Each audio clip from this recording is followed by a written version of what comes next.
Greetings,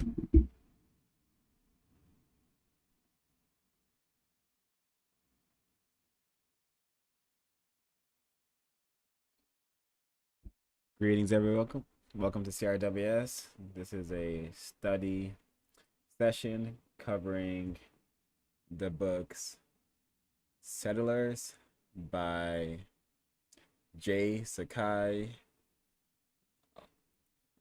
and Them and Us, How Neanderthal Predation Created Modern Humans by Danny Vendramini, and Pieces of a Puzzle, The One Thing Black Females Will Not Talk About by Reneathia Tate. We obviously are not covering these books in their entirety from beginning to end, but just sharing some notes some of the participants found constructive.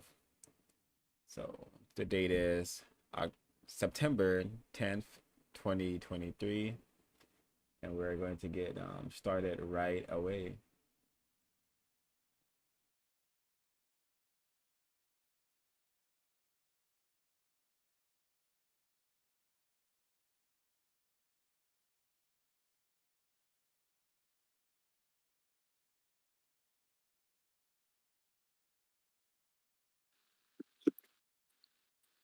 Greetings, everyone. Today I wanted to discuss some portions of the book Settlers by J Sakai. The subtitle is The Mythology of the White Proletariat. So I've read this book previously, but I'm doing a reread because I don't think I fully comprehended everything from this book. But the basic premise of it is it's kind of a history of America, and it discusses essentially how there's there's no such thing as the white working class, as since white people came to America, they essentially were a property class of people who utilized, or not even utilized, but were parasitically using labor of non-white people, and that even white people who had to work for a living, they were able to be this kind of aristocratic class of people where they would basically sell out and abuse and mistreat non-white people. And because of that, they would gain benefits from that by other white people who had more power in the system. So the first intro page, I thought there was an interesting thing where this person is Japanese, to add context, the writer. He says that he says he's talking to, he calls them new Africans, essentially a black person. He says, one day a friend introduced me to a young new African brother who was selling things on the sidewalk outside a large office building. When our talk turned to this book, the young brother looked up proudly and said, I already know everything about the white man, and he knows nothing about me. As we were talking away, I couldn't help thinking how many people had the same thought. Because they know that the white man is completely racist and treacherous, they wrongly assume that they know all about his society. This is really the point that the book begins from. So I thought that was an interesting intro because I thought there's definitely accuracy in that a lot of people think that they have a better understanding of white people and a better understanding of racism because they're non-white, or because they may know that racism exists to some capacity, but that's not necessarily true. And so he goes on to talk about a lot of so-called ethnic study programs. In the next paragraph, he says, we are getting imperialist-sponsored, imperialist-financed Asian studies, Black studies, Puerto Rican studies, Indian studies, ethnic studies pushed back down our throats. And it reminds me of when I was in college. I remember being around a lot of people who were Black studies majors, and they were quite possibly the most confused people about racism in that college. And it's because a lot of these programs are funded by the same people who fund the schools, which are white people.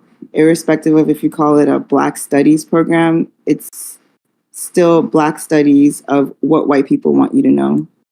And even in those studies, they're very rarely studying white people, which probably might be a better use of their time. So he goes on to say, all third world people in their empire remain totally blank and ignorant about themselves, their nations, their cultures, their past, about each other, about everything except going to work in the morning. But that day is over. So that was the part of the intro that I thought was at least interesting. So then the first chapter, he starts to talk about what he calls the heart of whiteness. And he says the land is the basis of nationhood.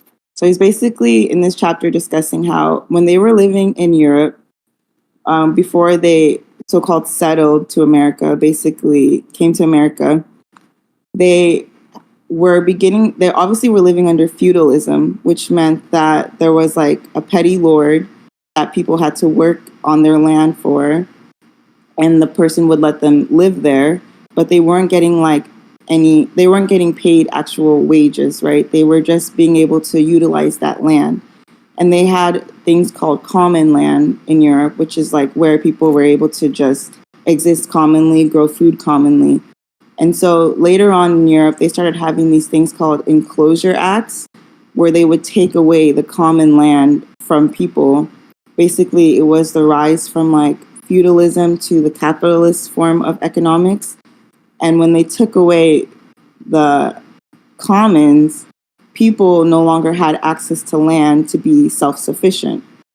And so when he talks about the type of people, the type of white people that came from Europe who first came to America, there's, I think, this idea that a lot of them were, I guess there's the idea of them being like these scrapping workers who were looking for a better, I guess, life for themselves, a better career, better future.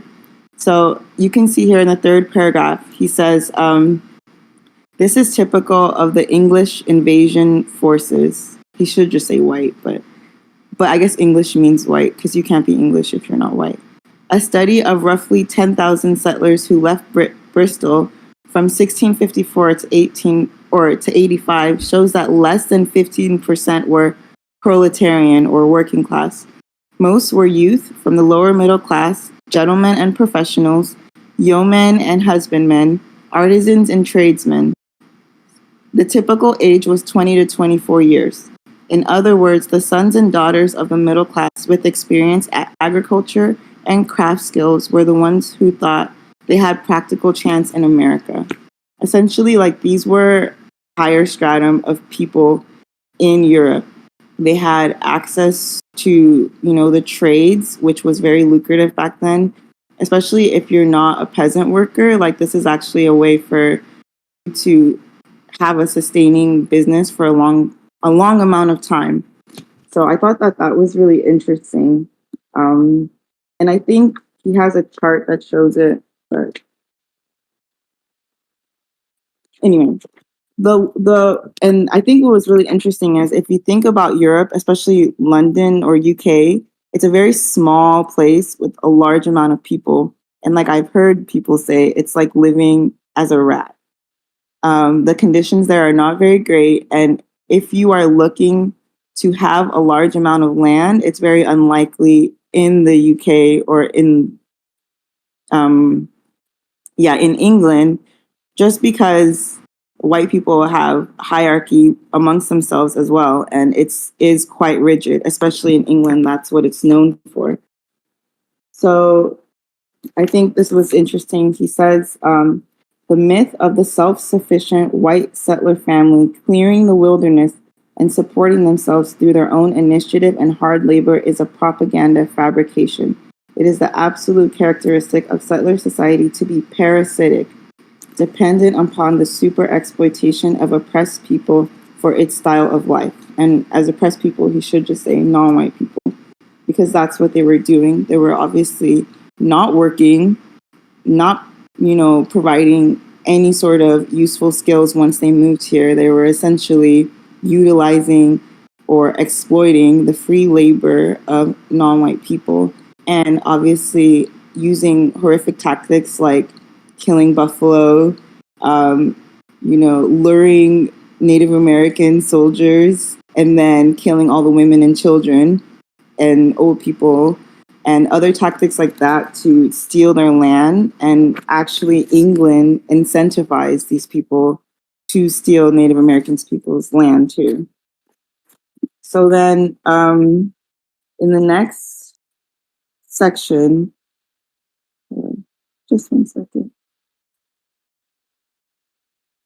Okay. So another part that I thought was interesting was in I don't know how the page corresponds here, but I can just read it. It's under the section Euro-American social structure. He says, America had no feudal or communal past. When he means America had no feudal or communal past, I would suggest that maybe he clarify that. I think he means white Americans had no feudal or communal past, but was constructed from the ground up according to the nightmare vision of the bourgeoisie. America began its national life as an oppressor nation, as a colonizer of oppressed people. America not only had a capitalist ruling class, but all the classes and strata of Euro-Americans are bourgeoisified.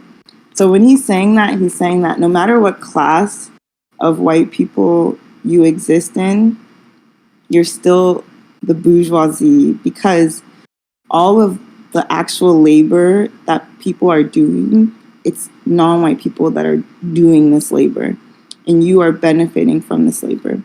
So I thought that that was also interesting. So to fast forward and to go on,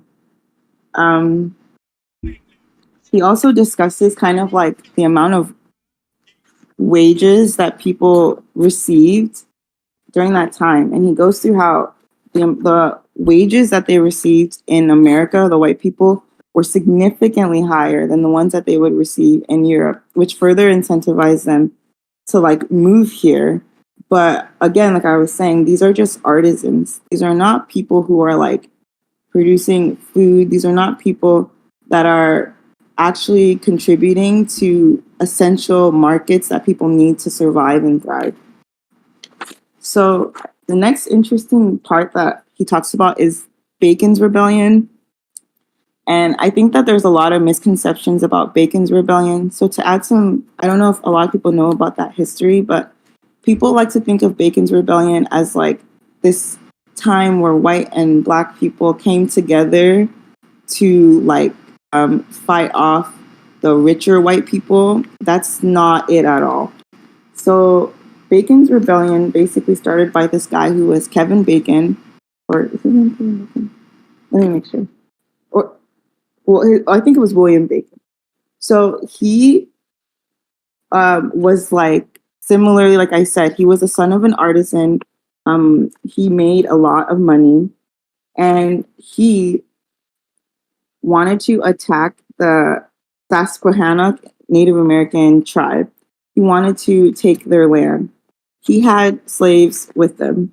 And what he wanted to do was basically he told these enslaved black people, these slaves, he said, if you fight with me, I will grant you your freedom, so that we can basically take these Native Americans people's land, and I will give you some of that land. And that's essentially what Bacon's Rebellion is about. And I sometimes even see black people saying that Bacon's Rebellion showed how white and non-white people could unite. But at the end of Bacon's Rebellion, that guy, Bacon, he does get murdered. I think he gets hung. But all of those black people, they became slaves again. They went back into slavery right after Bacon's Rebellion. It did not help them at all. They didn't get these Native Americans people's land. And essentially, they were bamboozled and mistreated. So I thought that that was also pretty interesting, because I even had some misconceptions about Bacon's Rebellion. The next interesting part that he talks about is about kind of the desire to end slavery by the North in America. So white northern people, I guess there's this idea that they disliked slavery because they thought it was inhumane, etc. But that's not true whatsoever. The reason why, there was an incentive to end slavery is because there was a lot of new lands in New Mexico, in Oregon, in California, in Texas, and there was a lot of disagreement about how this land would be utilized. Would this land be utilized for slavery, or would this land be utilized to create more industry like that was in the North? This type of industry like, coal mining, creating railroads, things like that. And so that's essentially what the Civil War was about. It was basically white people fighting over stolen land and trying to figure out what do they want to utilize this land for. Because a lot of white people felt like, during slavery, there's another misconception that, poor white people did not benefit from slavery.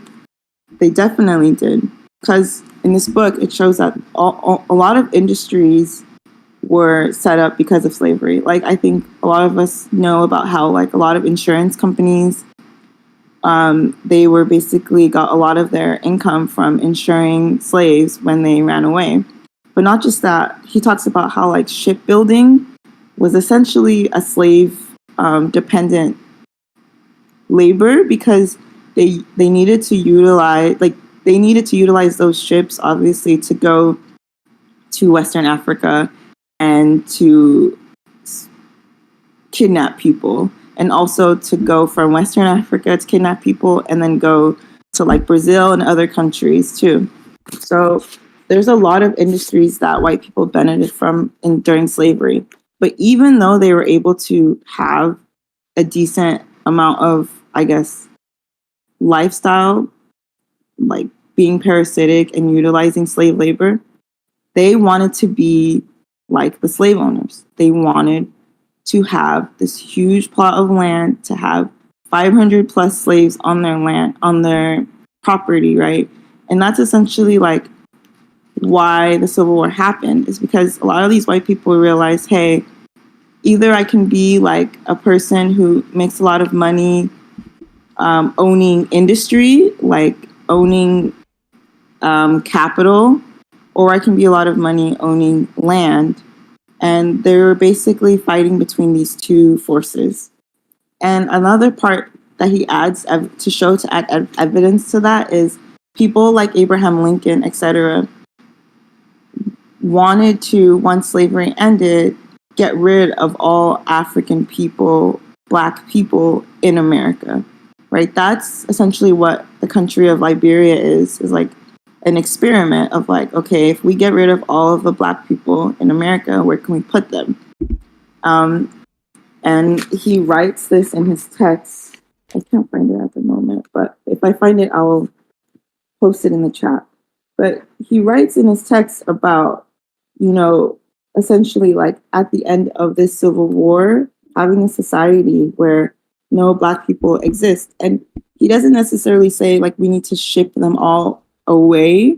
He also says like, we can just make their lives so miserable by providing them with no access to work that would make them want to leave anyway. So I thought that was really interesting. He also talks about slavery in the North, because there's also a misconception that there was not a lot of slavery in the North, but a lot of the income in the North was utilized, a lot of slave labor, essentially like as I guess you would say like maids or working in shipyards. And what they would do sometimes is they would they would rent out slaves. So they would rent out slaves for like, oh, this person can work in your lumber yard for like a week and I'll rent him out for you. They did that a lot in the North, and it was a significant part of their labor too. So that's another thing to bring up. I'm trying to find. So he also discusses how Black people, when there was slavery in the North, there was such a large amount of Black people, and that produced a lot of fear in these not in these white people.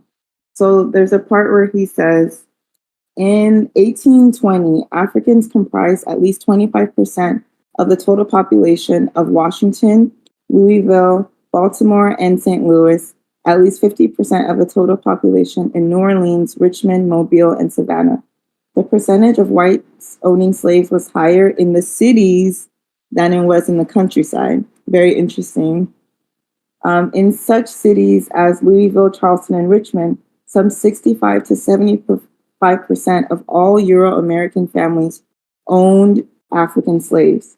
And the commerce and industry of these cities brought together and educated masses of African colonial proletarians in the textile mills, mines, ironworks, docks, railroads, tobacco factories, and so on. That's to say that means that there were a lot of Black people who were actually quite skilled, like he says, in textile mills, mines, ironworks, docks, railroads, tobacco factories, and so on.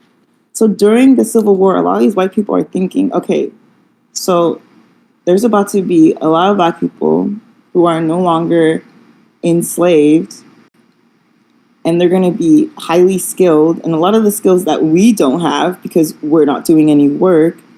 And they're also going to be skilled in like weaponry because they obviously had to involve non-white people in the Civil War, Black people in the Civil War, because they were losing and they needed non-white people, they needed Black people, they needed to recruit them into the Union Army. So that's why a big push was to, get rid of these Black people, whether it was through genocidal methods after the Civil War or through, basically just expropriating them, making them leave America. So I thought that this line was interesting. He said, contemporary white travelers often wrote of how alarmed they were when visiting southern cities at the large number of Africans on the street. One historian writes of New Orleans, it was not unusual for slaves to gather on street corners at night, for example, where they challenged whites to attempt to pass. Nor was it safe to accost them, as many went armed with knives and pistols in flagrant defiance of the precautions of the Black Code. A Louisville newspaper editorial complained in 1835 that Negroes scarcely realize the fact that they are slaves, insolent, intractable. So to me, this shows that during this time, it seems that a lot of these Black people had a lot of Black self-respect because they knew that there was a large amount of them. They knew that they had a lot of skills, and they were in active defiance of these white people to the point that the newspaper is basically talking about, how they fear them.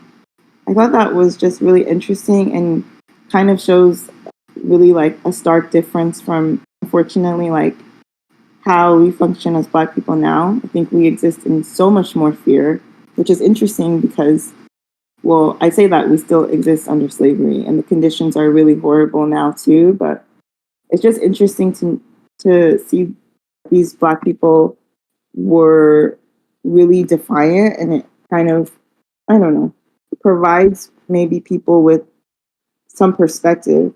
I think people often think that Black people who were slaves were very weak and mild, and that's not necessarily true. He also talks about, obviously, the Denmark VC planned insurrection, which was a very carefully organized planned insurrection. And unfortunately, it was not able to be followed through with because there was a non-white person who, felt like or was easily persuaded by white people and gave up. The Black people who were planning this insurrection, but I would suggest lots of people read on Denmark VC because it's actually very interesting the amount of work, strategy, and organization that they used to plan this insurrection. And I think many people already know, but the church that Storm Roof massacred those people in was named after Denmark, VC. So that was very purposefully on his part. So I don't want to take up too much more time. But so, and then he goes on to talk about kind of the early 1900s when the New Deal was happening and World War One. And he talks about, I don't know if people have heard of the AFL-CIO, but these are kind of like are unions in America. So the AFL is like a trade union, so it's more for like highly skilled labor, and the CIO is more for, I guess, what people would consider lower skilled labor. And so a lot of those unions benefited from exploiting non-white people. They would try to get non-white people to join the union, especially Black people who were working in the same factories as them. And then when they would come to like time to actually negotiate, they would always, I don't want to use a metaphor, but they would always get concessions for themselves and not for the Black people. It was like a very, very common thing, to the point where like a lot of Black people warned other Black people to not join these unions. I think it's very interesting because there's been success with like Black only unions in terms of like getting better wages or getting better benefits in their work, in their jobs on their plantations. But it's never for the Black people, it's never for the non-white people. Once they join unions with white people are always going to see them as, oh, well, if we want what we want, we can just sacrifice them. We can sacrifice them to get what we need. And in this section, he talks about, this is not with Black workers, but it's with Asian workers. He says, the IWW, which is the International, I think, Workers, I forgot what the other acronym is, but he says, the IWW considered its solidarity for oppressed Asian workers to be excluded from their own struggle, so that the IWW could get together with the open racists. It should be clear that while the IWW hoped to establish the unity of all workers as principle, they were willing to sacrifice the interests of colonial and oppressed workers in order to gain their real goal, the unity of all white workers. And that's the part that was really important. And he says, while it was advantageous for the IWW to keep Asians at arm's length, in occupied New Africa, there was literally no way to build industrial unions without winning the cooperation of African workers. He's talking about in the South, the African proletariat was the bedrock of everything. The IWW experienced their highlights, the strategic limitations of its political line. So that's to show you that white people are very smart. They know who to sacrifice when and who to utilize when. So in this point, Asian people were not beneficial to them. So they can say they can throw them away.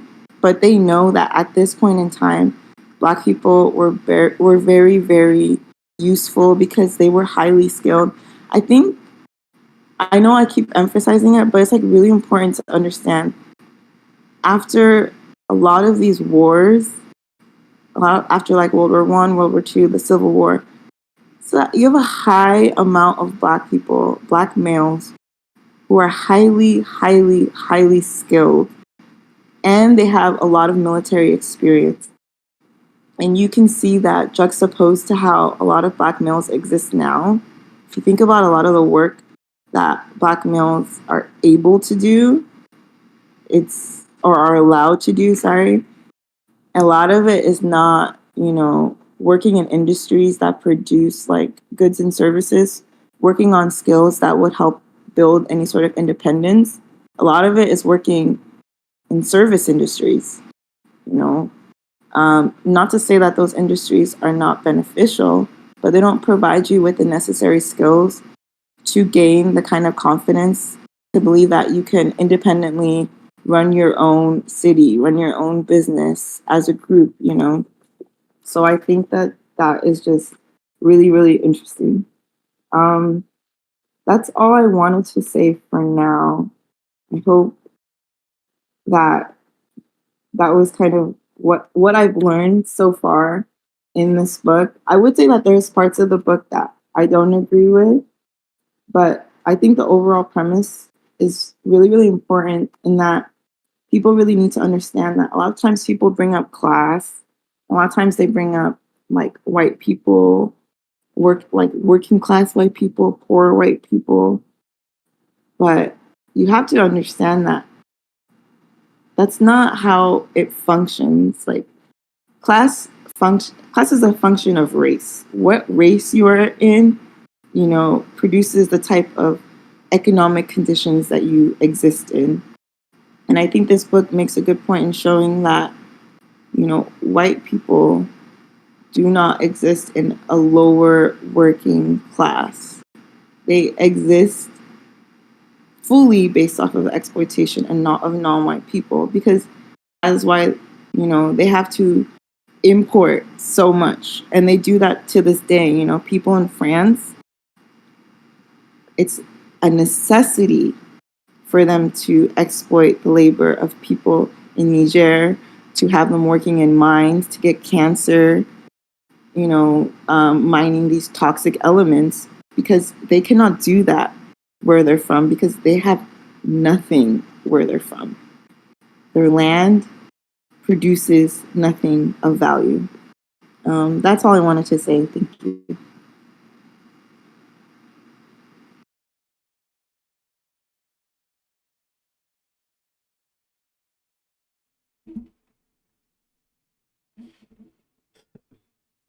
Thank you so much for your notes, Miss Kamaria. Extremely, extremely insightful, and yeah, very significant, because I was led, and many of people classified as black, non-white people are led to believe that slaves were very docile and cowardly, but this text shares that that was not entirely the case. In fact, slaves were seemingly more you know, wanting and willing to attempt to counter or counter their aggression they were experiencing from people who classify themselves as white and are currently still mistreating us on basis of color and terrorizing us in all areas of people activity. And it's also significant that it's really like lame and commonly used verbiage that, you know, only certain white people benefited from slavery, and slavery in the Civil War was not entirely about slavery, but that's just nonsensical deception that we should expect the racists to throw our ways. Racist meaning anyone classified as white who is dedicated to keeping this system going forever. But I would say, and this book has provided uh, quite a bit of evidence that all people classified as white benefited from slavery, chattel slavery, and to this day still benefit from chattel slavery and benefit from the system of white supremacy, which is um, non-white people still being enslaved to them, still being subjected to these people. We call them white people. Very, very fascinating. Thank you for sharing. If you like So, to add anything else, please go ahead. And then Miss Action, when she's done speaking, if you like to share any words regarding to what you covered, please go ahead and do so. sorry, I just wanted to clarify. My apologies. I said the person's name was Kevin Bacon. That's an actor, obviously. His name was Nathaniel Bacon from Bacon's Rebellion, the white male. That's all I wanted to say. Thanks. Oh, thank you for that correction, Miss Action. If you'd like to chime in on what was covered via her notes from settlers, please do so. If not, we can go ahead and get started with your portion of the study. Yes, greetings. I thought this book was very interesting. I'm adding it to my reading list. I like the perspective that the author takes from your notes uh, to what it actually what actually happened, and not just some, I guess I would say, a facade. Oh, black people work together with white people in Bacon's Rebellion. Well, let's look at the results. Do we have a system of justice? No. Um, Basically, non-white people, black people, are a resource to for the comfort of white people. Maybe not all white people get the same level of comfort, but that's what the labor of black people was used for. I'm definitely looking forward to reading this book and finding out more. And then I can get into the next. I'll go over my notes next. Let me pull them up real quick.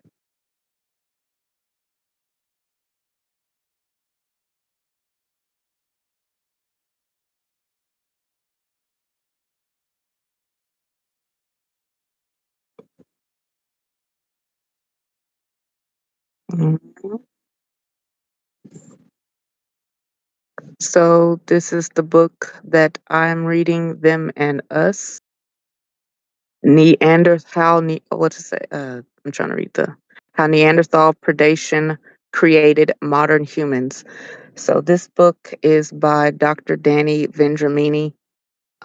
It's supposed to be an academic book written for lay people to be able to read.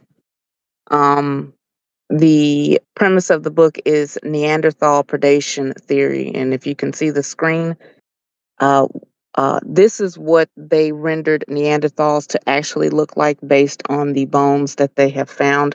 We are used to seeing pale skinned people with smooth skin, no shaved beards for the men usually, when actually it's more likely that this is what they look like.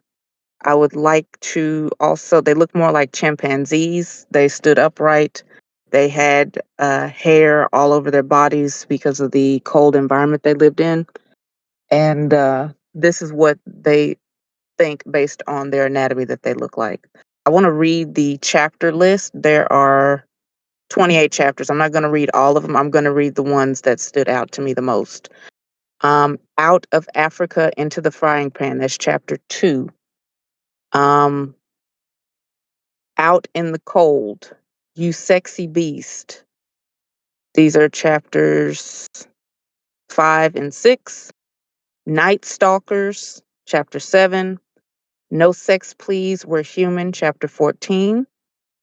Chapter 15, Don't Go Out in the Woods Tonight. Number 17, How Neanderthals Got Inside Our Genes. Chapter 22, Evolution by Death Squad. Chapter 23, Back to Africa. Chapter 24, Getting the Psychopaths Off the Streets. 25, Safety in Numbers. 26, Civilizing the Savages. And 27, The Origins of World Mythology. So, pull up my notes. The Neanderthal predation theory, um, they believe occurred in the Levant. And if you can pull that image up, the Levant is basically from Wikipedia. It's basically an area in between Africa and Asia. Um, this is where Neanderthals, they hypothesized, they theorized that Neanderthals and early humans interacted with each other. Neanderthals they lived in a very cold environment. The Ice Age occurred. They had to have, certain uh, anatomy in order to survive. There's no plant life, so they're relying on hunting. And sometimes that meant hunting each other. So they cannibalized each other, and they were very aggressive, very intelligent in order to survive. So they interact with other hominids when they meet each other in the Levant area, and they basically hunt when it's opportunistic for them, these early humans. And since they are similar in anatomy, they rape the females right there in front of the males. And I'm sure some of the females were killed. The ones that survived, if they became pregnant, they would produce some sort of hybrid. Um, let's go back to the notes here.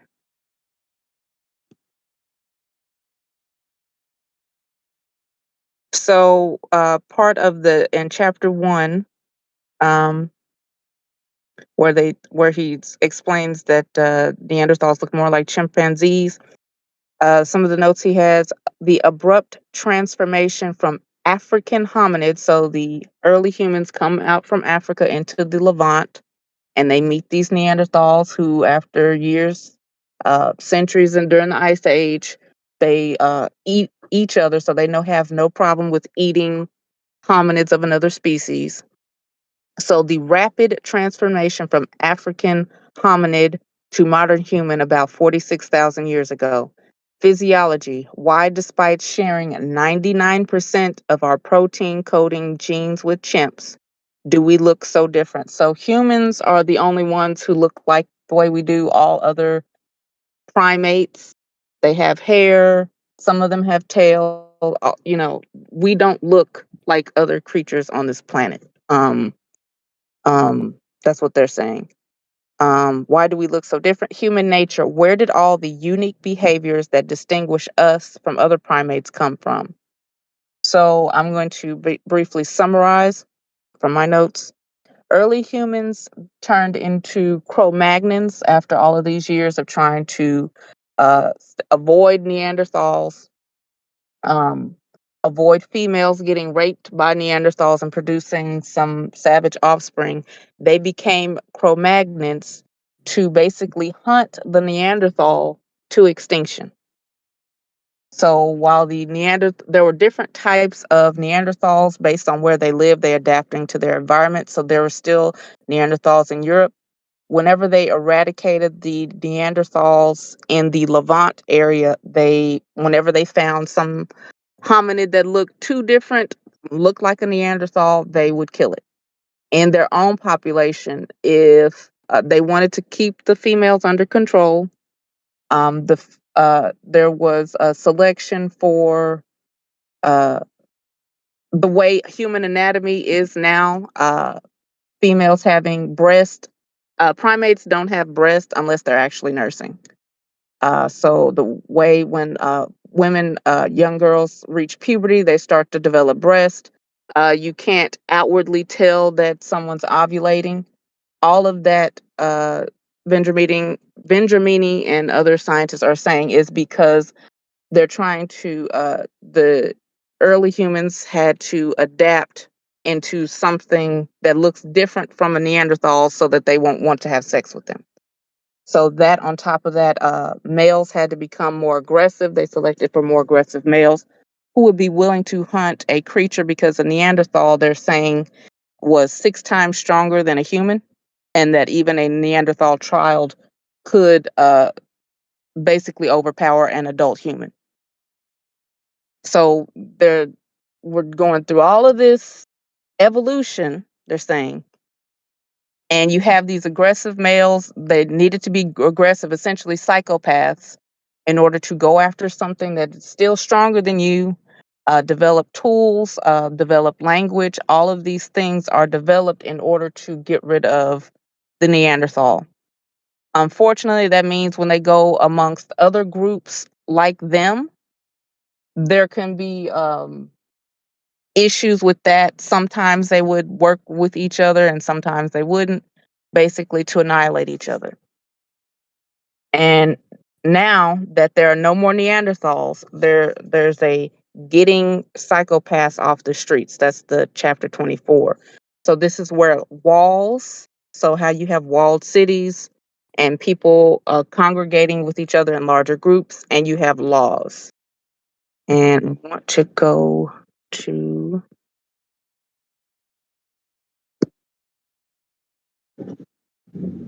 So, I'm going to read from the book. This is in chapter 26, Civilizing the Savages.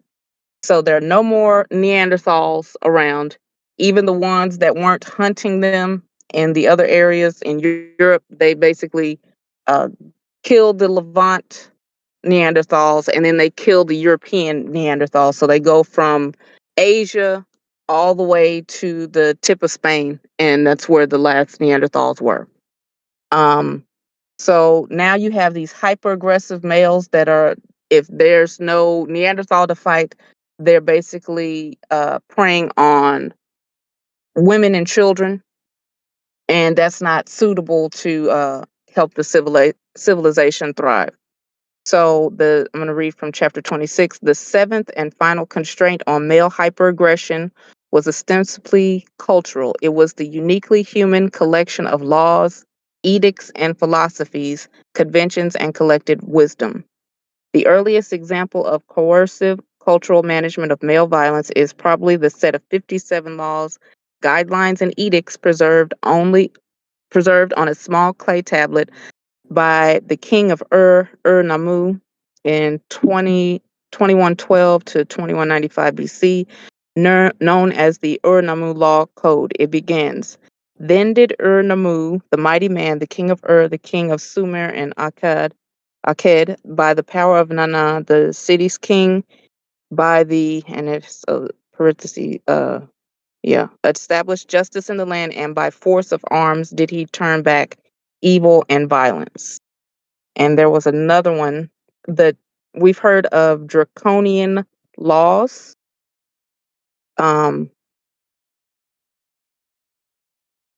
Where is it? Okay. In the 7th century BC, Greek legislator Draco, by imposing the death sentence for practically every offense, no matter how trivial, he gave his name to the word draconian. So, for example, if anyone take a male or female slave of the court or a male or female slave of a freedman outside the city gates, he shall be put to death. These are actually Babylonian laws. But basically, an adulterer is to be put to death without any regard as to whether he's married or not. Whoever is guilty of sodomy should also be put to death. Whoever urinates into water or ashes is to be put to death. Whoever finds a runaway slave or captive, does not return him to the person who belongs, shall be put to death. So, for 3 millennia following their introduction, cultural prohibitions continued to rein in male violence. So, in order to get these hyper-aggressive males under control, they basically used the death penalty because that was the only way to get them under control. And then you select for males that are not hyper-aggressive. So, that's pretty much all I have to say. I just leave with a question. What do you think this sounds like? And why do you think we need a code to produce justice?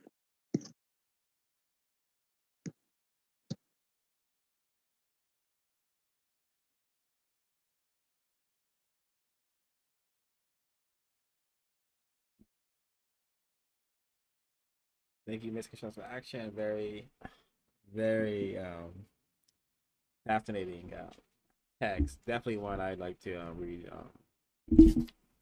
as well. Them plus us. I wonder how much information was withheld in the production of this text, and I wonder how authentic it is. I am thinking about uh yeah, this book definitely leaves your notes give me a lot to ponder in regards of the very little to ponder because I'm assuming just following behavior patterns that these people were classified as white, mostly would be classified as white, and I'm also reminded of that movie, A Quest for Fire. But thank you for your notes. I'm gonna see if Miss Kamaria unmutes in a few seconds. If not, I'm gonna get started with sharing. Yeah, go ahead. Oh yeah, it's an interesting book. Definitely going to read it. The chapter titles were kind of odd, a little tacky, but I think they're, like you were saying, meant to entice lay people to kind of be interested in this more, I guess, like densely scientific knowledge. The last part was really interesting when you were talking about everything being like punishable by death. I was just um, listening to someone talk about the book Things Fall Apart. And he talks about in that book, it's about Nigeria before white people came. He talks about how in that book, I think in his tribe, one of the people within a different tribe killed one of the people in his tribe. And what he does is he gets the elders from his tribe and the elders from that other person's tribe together, and he basically says like, you have to give me like someone within your tribe, and I have to like, and I'm going to take them and raise them as my own. It was essentially like a life for a life, but not in terms of death, in terms of like, I'm taking someone from your tribe and bringing them into mine. And that's the kind of model that was set up in a lot of pre white invasion, white black countries, where it wasn't like laws are about punishment and death, but it was more about understanding like the whole ecosystem and people's parts in it, and how if you take something, I take something, but I'm not going to take it and kill it. I'm going to take it and grow it into something new and better. So I just thought that it was really interesting, the kind of differences in how their laws were set up.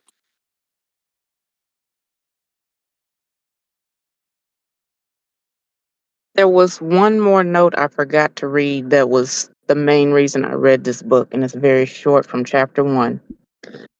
Page 17. Until we understand the evolutionary imperatives that subliminally drive universal human behaviors, xenophobia, superstition, sexism, war, racism, homicide, ecological vandalism, genocide, and the nuclear arms race will continue to hold sway over humanity.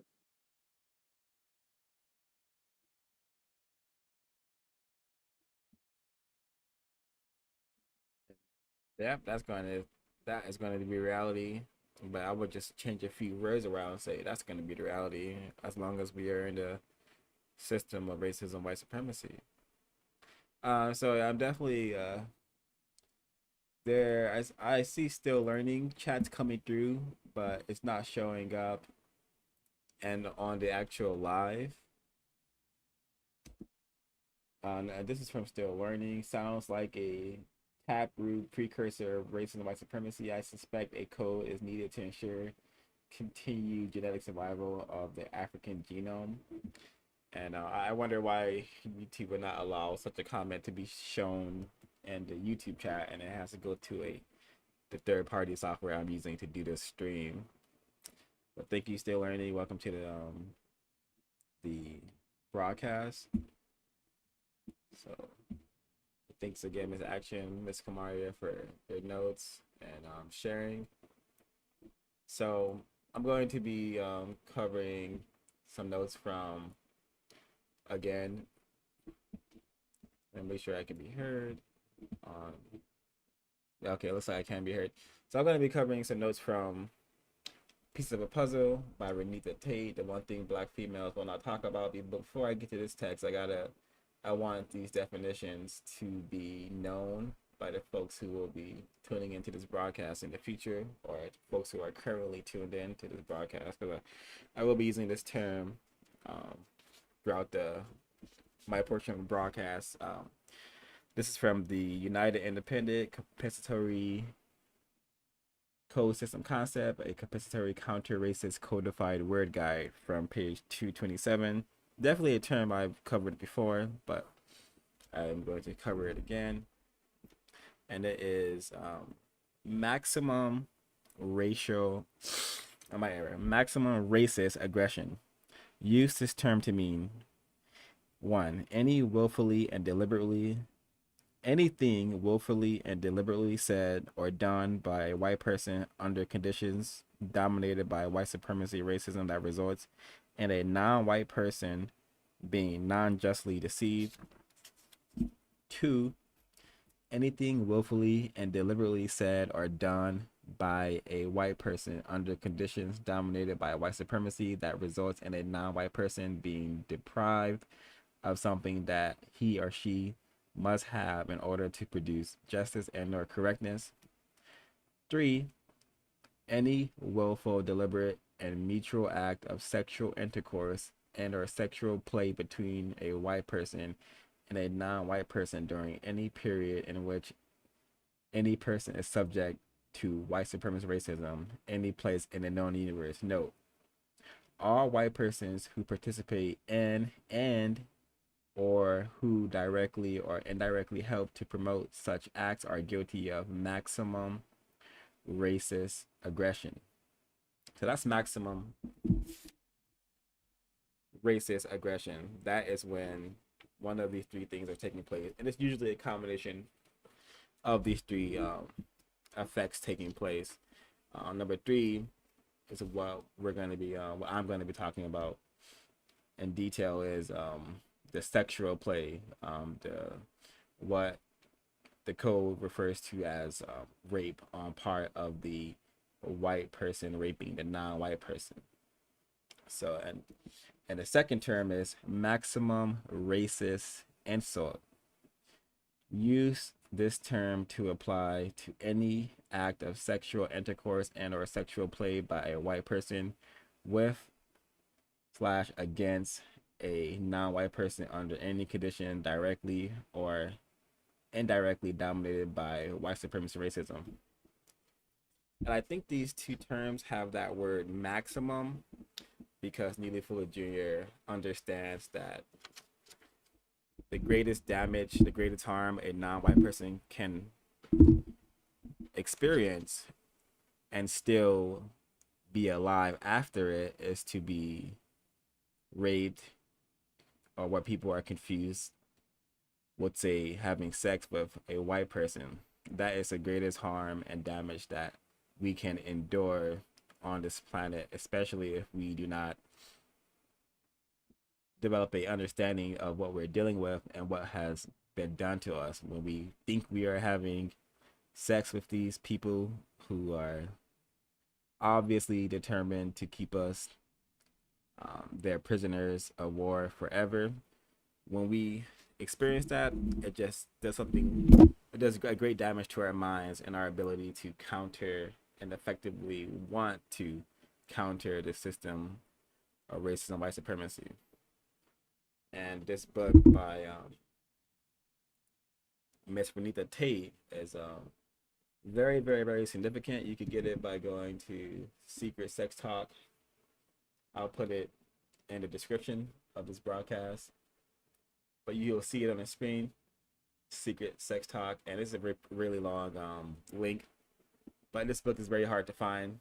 It took me a while to get my hands on it, but this is a link that folks can go buy it from if they'd like to buy it. You'll see it on the screen.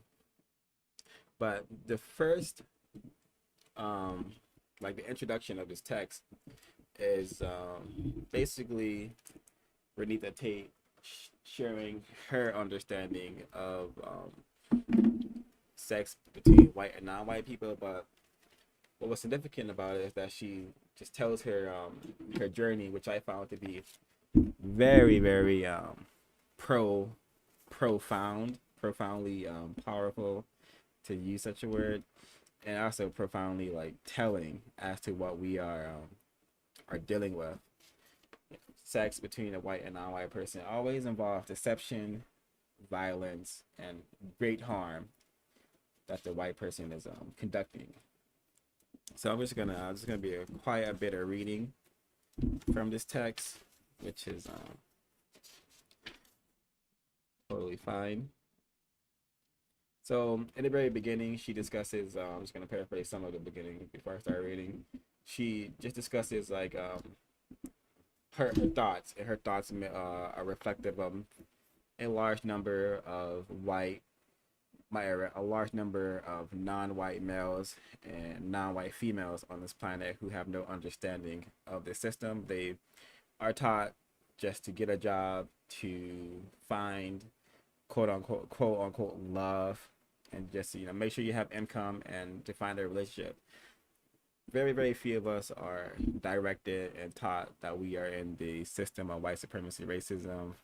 Even fewer of us are taught that we have an assignment to eliminate the system and replace it with a system of justice by guaranteeing no one is mistreated and the people who need help the most receive constructive help.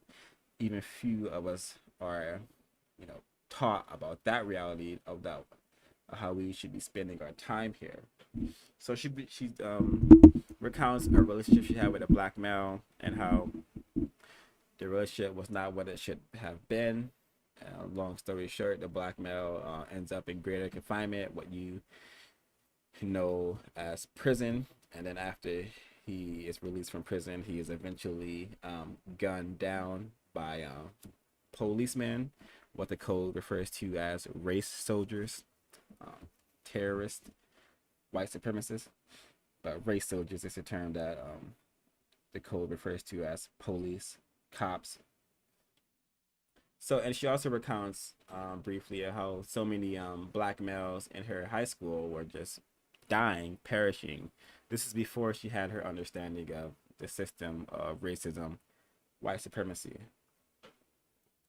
So, her and her associates, they would often take trips to Toronto to have what we have been what we have been taught to focus on a lot, to have fun, to party it up.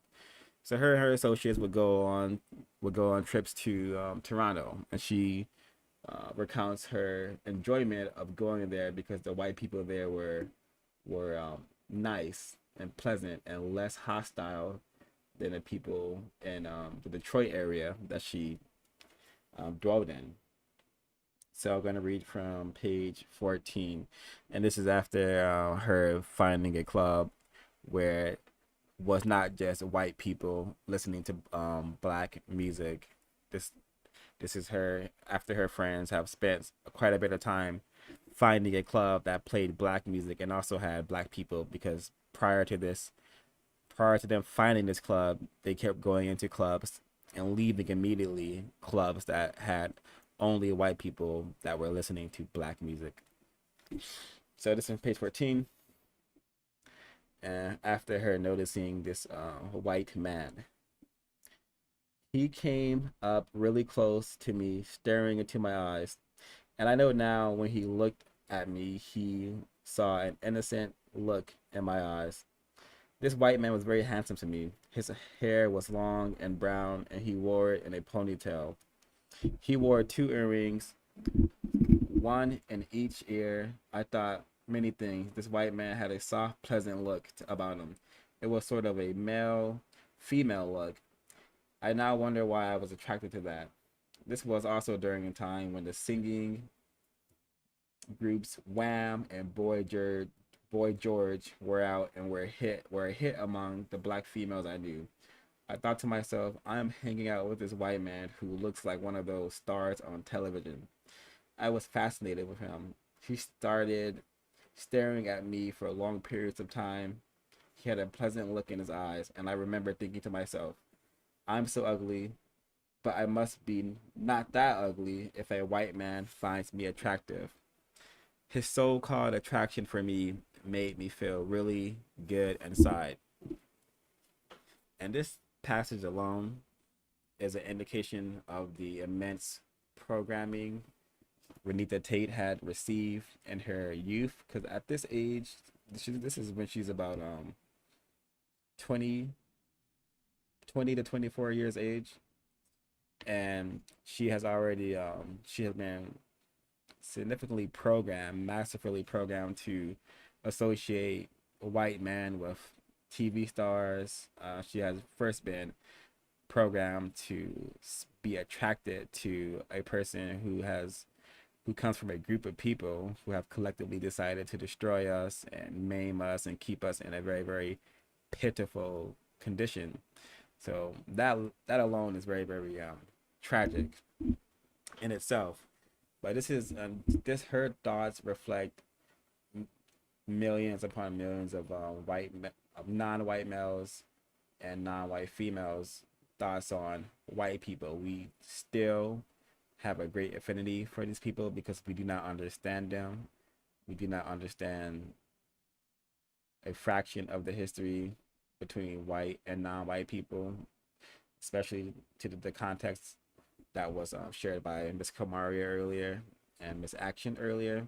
We just are very ignorant to what it means to be white, and her thoughts, her statements here reflect that. And we are easily engrossed by white people. And as I continue reading and sharing, that will be very, very evident. So continue on page 15. I became more fascinated with him when he started profiling and modeling in front of him. So this is after they go her friend meets a black male, and he says we're gonna go back to my uncle's place, but instead of it being his uncle's place, it's actually this white guy who she had saw in the club briefly at a distance, but when she turned away, he had disappeared. And they are going. Her friend leaves with this black male, and she does as well, and they end up at the same white man's house, and she still does not know how that occurred. Maybe the white man masterminded this from the beginning. What you would eventually finding out what occurred between the two. I became more fascinated with him when he started profiling and modeling in front of me. He was swinging his hair back and forth and bending over and getting up. It was as though he was putting on a show for me. And when he finished, he sat down on the couch next to me. I understand now that he was showing off. When I had a close look at him, he then started looking more and more like Jesus Christ, or at least the pictures I saw of the white Jesus while growing up. You see, it is very possible that I never even knew his name, but he will be called the white Jesus because that's what he looked like to me. And when he spoke, it was in a very soft and gentle voice.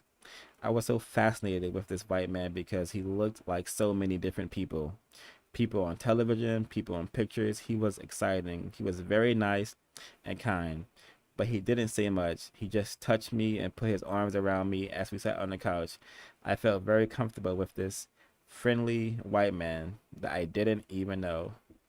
So because non-white people are so programmed in this system, especially programmed to trust white people, to see them with smiling faces and being pleasant and entertainment, a large number of us do not read text, do not study white people, so we see what we see through these screens as reality.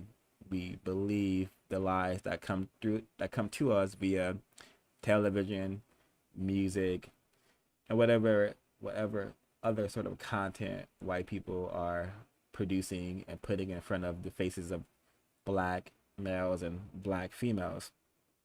Now, this is why when we think of a Jesus figure, we would associate that with a white man, as victim of racism Reneathia Tate did in her past. It's just we are under a tremendous amount of programming. We are taught to just worship these people directly and indirectly without even understanding that we are worshiping and engrossed by these people who are possibly practicing racism against us.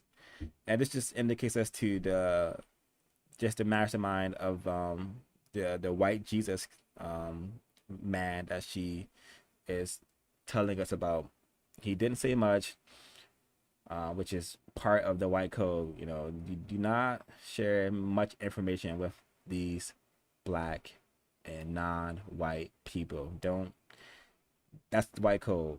You know, if you're gonna say something, make sure it's something that's going to confuse these people, or it's going to be a lie or a combination of the two.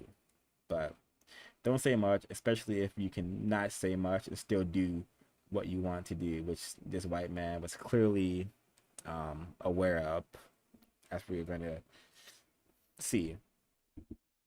So after sitting and watching television for a while, I noticed that my friend Coffee, that's not her real name, but that's just the name she gave her in this text. My friend Coffee and a black male had left the room and went into another room, and they did not come out for a while. Then the white man said in a soft, low voice, "Come on upstairs. I am tired, aren't you? Come on."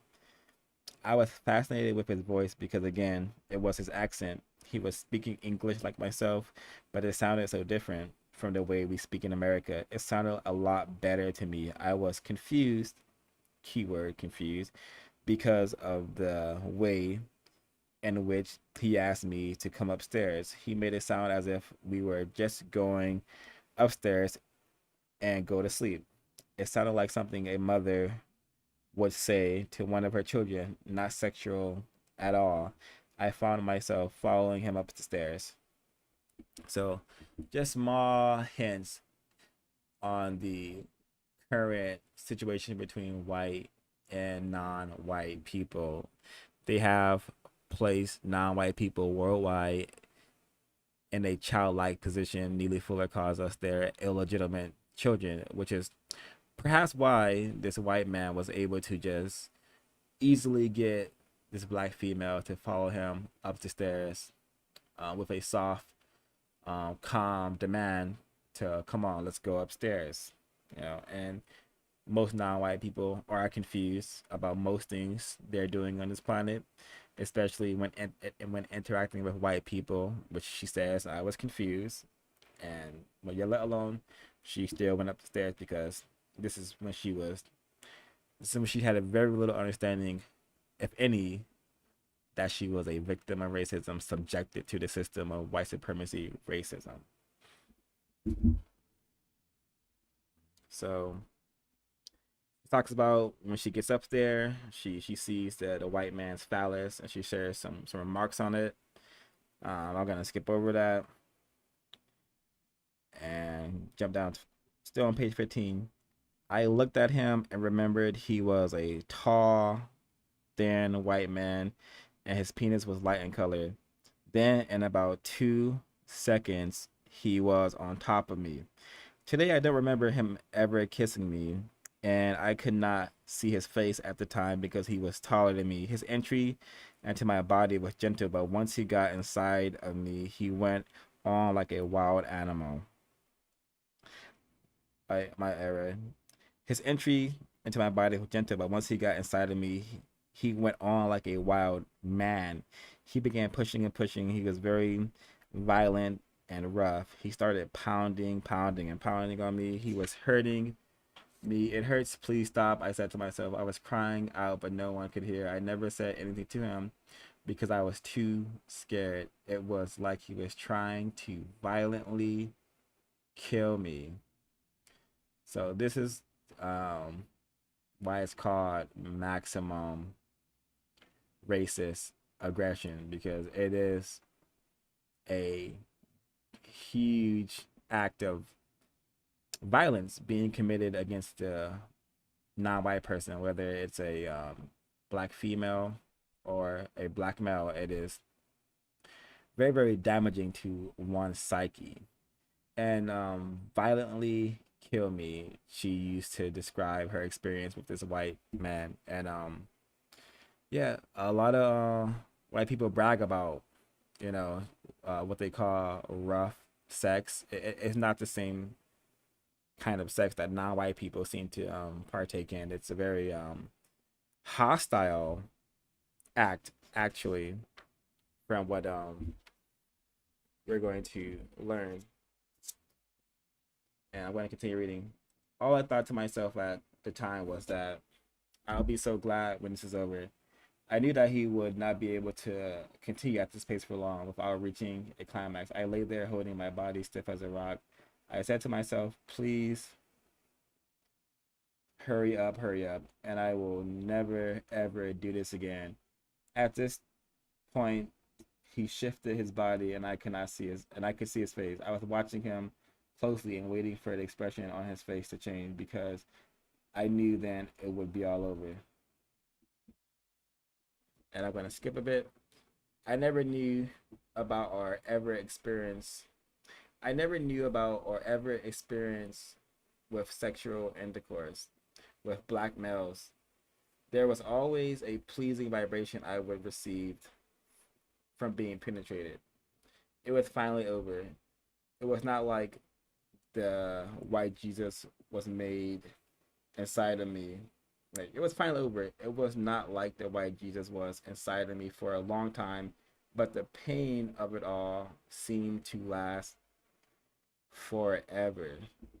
So she compares the sex that she's received from black males to this white terrorist rapist, and according to her, it was very, very different, obviously, because um, black males, yeah, more times than not, are not attempting to harm their partner when they are having consensual sex, but that just may be in white people's nature to just be sexually aggressive, violent. So let me make sure. So I'm sure we are going to be able to understand why this term maximum racist aggression and maximum racist insult is a term in the word guide, because it does cause a great number of harm, and it has been said by many counter-racists, including Neely Fuller Jr., that a lot of times a non-white person is better off being killed by a white person than being led to believe that they are in a relationship, a mutual sexual relationship, or anything of that sort, because it just damages the mind too greatly.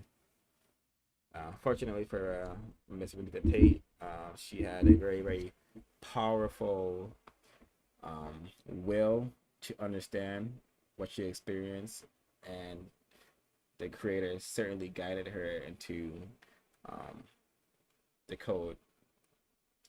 So she says, page 16, when I woke up in the morning, he was already up and looking over at me. He was sitting with his pants on and smoking a cigarette. He said good morning in a nice, pleasant voice as if nothing ever happened. All that pain I went through seemingly never happened. I was real confused by this time. So this is possibly one of the reasons why this happens so much, because consciously or subconsciously, white people know the damage they are doing to non-white people when they are having sex with them, raping them. And this is why non-white people collectively should decide to, you know what, no more sex with white people, especially not while the system of racism, white supremacy exists. The record shows that white people were raping people on those plantations during chattel slavery, and have been raping people since they started calling themselves white and practicing racism, white supremacy.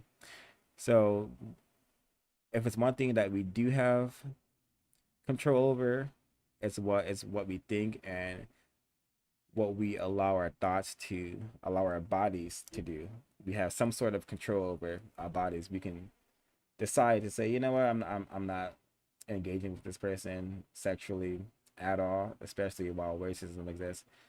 I think it would be greatly constructive if all non-white people just ceased sexual interaction with white people until a system of justice has been established. I think that would do us a great benefit. So she also mentions how she was really, really anxious and wanting to leave, and she was afraid, and she just wanted to get the hell out of this person's house, which she did. And then she goes on to recount her time in college and how she learned to analyze things. She took history courses. She knew about slavery, but the more things she learned, the more questions she had. And she asked herself a really, really important question.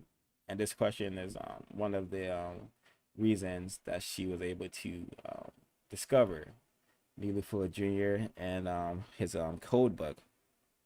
But she says here on page 17, I learned the why and how of slavery, but today in the 1980s, there still seems to be a problem between black and white people, and everyone knows there's a problem. So questions began to come up in my mind. I wanted to know what black people did to white people to make them hostile towards us. And that's an excellent question. Why are white people so hostile towards non-white people? And I think the answer is because we are not white, and they want to keep this system going forever for their evil benefit. And she talks about how she went into therapy, and how therapy taught her a number of like techniques to kind of soothe herself from the emotions she was experiencing from her being raped. But she still doesn't have the language to say that she was raped. She just knows something is incorrect about her existence, her emotions, and what she is experiencing. And she says this on page 18. Let's see something. All right, she says here on page 18, you see, in counseling, I was taught to confront painful issues instead of running from them. I was ready to confront these issues and try to rid my and I was ready to confront these issues to rid myself of them. I stayed in therapy for 2 years and then I left. I remember my counselor telling me that I was a very angry young lady, but I had a right to be, he said. The only thing he said that stuck with me was not to blame my parents. They did the best they could, he said. There were some conditions that happened in slavery that were passed down from generation to generation. What he said stayed with me, but I realized he wasn't going to say much more than that. So I started reading more. I remained determined to solve any problems I was having. So my search was to find out why white people were so hostile towards black people, including myself, continued. So I'm sure she had a white counselor, or maybe a non-white counselor who did not have the language of system or racism, white supremacy. Um, but yeah, therapy is certainly not the it's not going to give you the answers that you are in the system of white supremacy unless your therapist, your psychologist was probably Dr. Francis Cress Welsing. Um, so yeah, the best form of therapy one could give is learning the truth, which comes from reading, studying, and learning, which is excellent on her part. She said, I started reading more. Super significant aspect of us understanding what we are dealing with. So she begins to talk about her experience in college and how she's having symptoms from like psychological symptoms from the rape by the white man, but she still is not able to pinpoint it. She developed a boil under her armpit, um, and it was right around the time of college graduation, and she went to the hospital, but she didn't want any of the doctors to touch her. She recounts on how she was acting like a big baby, covering up her face and her body and not letting any of the doctors touch her or penetrate her with any needles, because she is being triggered by all of the mistreatment that she received just from that one night of being with that white man, that white rapist, on part of her just being a black female subjected to the system for her entire like 7 years. At this point, she's around 32, I believe, because she graduated when she was 32. She's probably like near 32 or already 32, and she got to college when she was 27. So she experienced, and I'm sure she experienced a great deal of mistreatment while in college. So she's a black female suffering a lot of mistreatment, and that is going to be very traumatic. But it's the rape that she is having these new symptoms from. Because that was her first time being raped, and last time, from what I've learned so far from this text. So she talks about her experience in the hospital and not allowing them to lance the boil under her arm, and then she calls one of her friends, and this is very very yeah, this is very interesting. And what happens after this was very interesting as well. I'll go over it very briefly. I wasn't going to share it, but I think I will share it briefly. Page 19. When I left the hospital, I was so embarrassed about the way I had acted. I called my mother, and she said I was too old to be acting like that. At that point, I felt ready. I love, or I really appreciate her writing style, because it's like you're just delving into her mind, but it is somewhat difficult to read, even though it's very simple writing. At that point, I felt really bad, and then I told my mother, "Don't worry, I'm going to find out why I was acting this way." I told her that I was going to find out what happened to me. I then got off the phone and closed my eyes. In therapy, they taught me how to use my brain to go back in the past and search for things that I may have been hiding. I started the search. I thought back when I was a little girl, but after three tries, I could not find anything, so I stopped. I later called a girlfriend who knew a lot about psychology, therapy, etc. She said she and I both received counseling. I described to her what it felt like when I was in the hospital around those doctors and nurses, and what it felt like to have people going underneath my armpit to lance the boil. I told her that I was throwing my hands up in front of my face and the body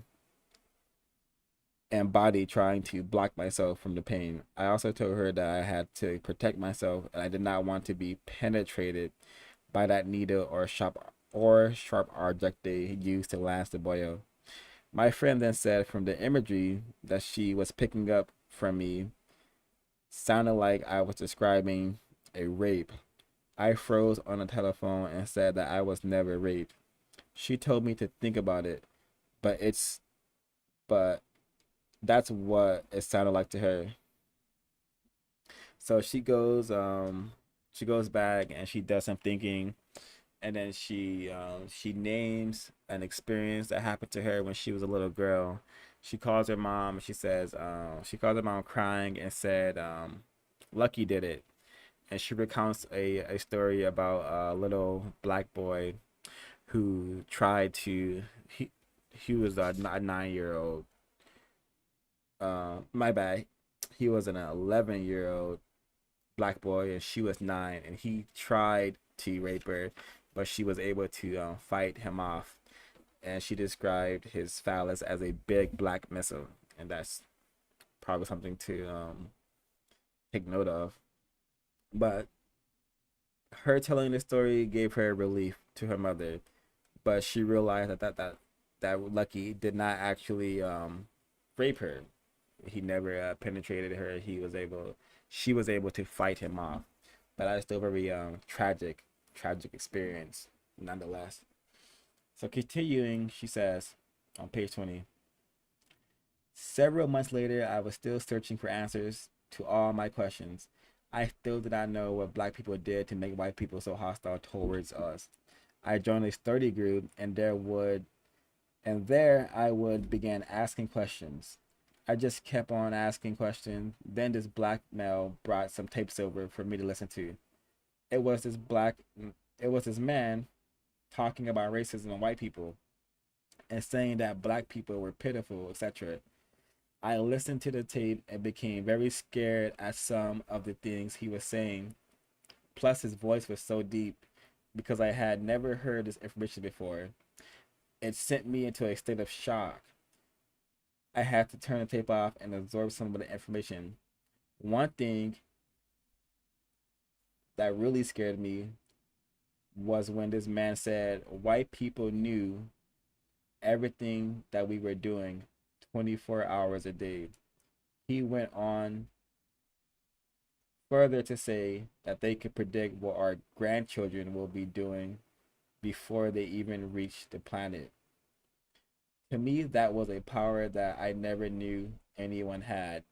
So we're able to, just follow Miss Tate on her like journey to becoming less confused, and her sensations are very, very significant because this is what a lot of people experience when they are hit with the truth of the situation we are in, the truth of the harm and evilness we are forced to endure 24 hours a day.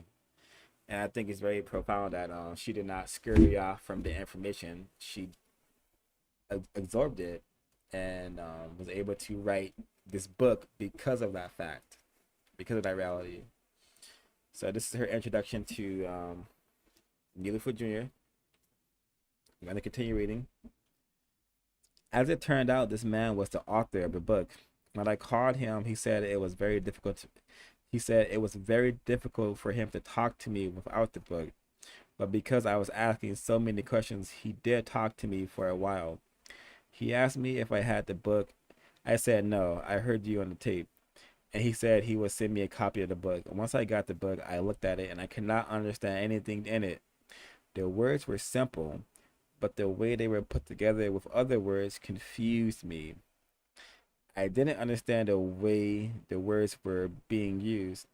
In order to understand this book, I had to ask questions. In order to understand any subject, one has to ask questions. So Mr. Reneathia Tate was clearly a very intelligent person, despite being a victim of racism, while also still being very confused.